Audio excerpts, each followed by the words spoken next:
կերպար, ով պարզապես բանաստեղծ չէ, ով պարզապես գրող չէ եւ այնպես հասարակական միջավայրից կտրված մտավորական չէ, այլ իրականում իր խոսքը իրականում կապված էր գործնական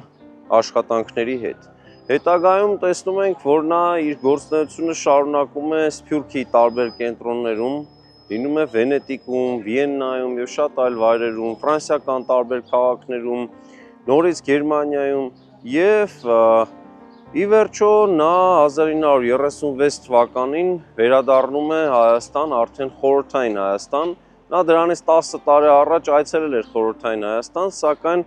այստեղ չէր մնացել եւ այժմ 36 թվականի աշնանը նա վերադառնում է։ Սկզբնական շրջանում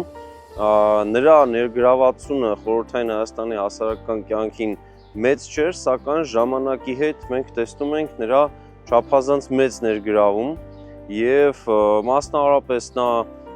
նախ Մայրաթոր Սուրբ Էջմիածնում Գերագույն հոգևոր խորհրդի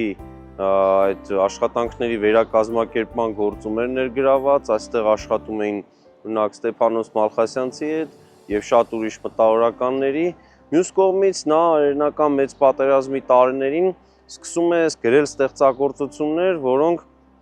ուղղված էին այս պատերազմում հայերի մասնակցության